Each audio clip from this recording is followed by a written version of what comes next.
nothing to do with the teachings of Quran and Sunnah. Doctor صاحب محرم کا مہینہ، ایک سوال پوچھنے کی جسارت کروں گی، گستاخی بلکہ کہنا چاہیے کہ کیا حضرت امام حسین رضی اللہ تعالیٰ عنہ کو یزید کی مان نہیں لینی چاہیے تھی، پھر بیعت کر لیتے؟ انہوں حکمران تھے وہ. ہاں، یہ بات بھی غلط ہے. یہ جو بات آپ پوچھ رہے ہیں اس کا بھی کوئی اطلاق اس کے ساتھ نہیں ہوتا. سیدنا امام علی مقام سیدنا امام حسین علیہ السلام، ان کا اقدام قطعی طور پر نہ خروج تھا نہ بغاوت تھی. یعنی one should be very clear on this subject. یاد رکھ لیں، بغاوت میں نے آپ کو شرائط بیان کر دی.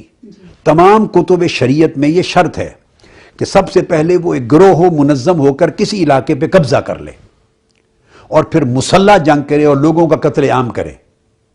اب اسی تعریف کی روح سے بھی آپ دیکھ لیں، امام حسین علیہ السلام کی پوری سٹرگل میں کسی دور دور تک اس میں سے کوئی شرط نظر آتی؟ اگر وہ یہ کرنا چاہتے معاذ اللہ، جس کو خروج اور بغاوت کہتے ہیں، استغفر اللہ العظیم، تو ان کے لیے بیسٹ جگہ مدینہ طیبہ تھی، جہاں گنبد خضرا ان کے نانا کا مزار تھا، جہاں مدینہ طیبہ اور گرد و نواح کے لوگ حضور علیہ السلام کے اسم پاک اور گنبد خضرا اور اہل بیت اطہار پر جان دینے کو تیار تھے. وہ کیا کرتے؟ وہ 1000-2000 جوان اکٹھے کر کے مسلح مدینہ طیبہ پہ قبضہ کر لیتے، اس کو چھوٹی سٹیٹ ڈکلیئر کر لیتے اور خود اس کے امیر اور سربراہ بن جاتے. اور یزید کے خلاف، جیسے سیدنا مولا علی المرتضیٰ کے زمانے میں حضرت امیر معاویہ نے دمشق میں ان کی خلافت ماننے کی بجائے اپنی حکومت کا اعلان کر دیا تھا نا. حالانکہ خلافت راشدہ اور خلافت حقہ سیدنا مولا علی المرتضیٰ کی تھی، تو الگ ایک حکومت بنا دی تھی جس کے نتیجے میں جنگیں ہوئی.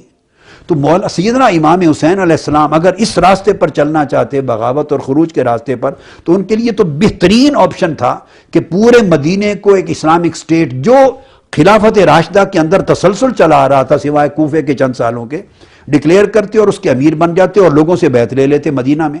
انہیں تو دمشق اور کوفہ جانے کی ضرورت ہی نہیں تھی. یہ بیسٹ سیف اور سیکیور جگہ تھی ان کی.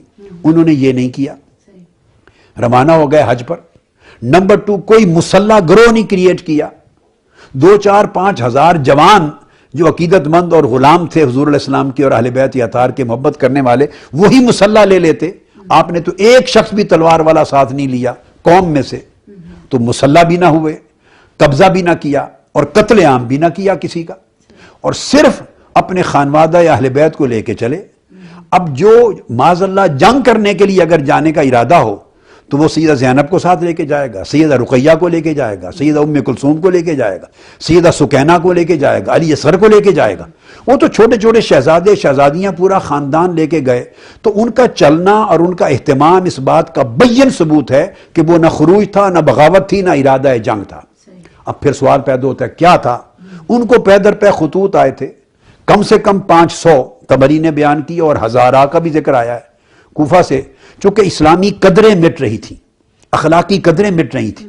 وہ اسلامک آرڈر جو آقا علیہ السلام نے دیا اور خلفائے راشدین کے دور میں امپلیمنٹ رہا، جس میں شریعت اسلامیہ کی حدود کی پاسداری تھی، عدل تھا، انصاف تھا، شرافت تھی اور اسلام کے تمام ایک نظام کی خوبیاں تھیں، وہ ساری پامال ہو رہی تھی.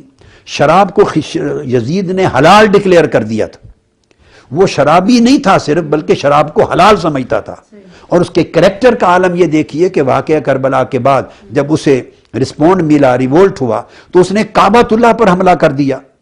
تو کعبۃ اللہ پہ حملہ کر کے کعبۃ اللہ کو جلا دینے والا شخص وہ کہاں کا مسلمان ہو سکتا ہے؟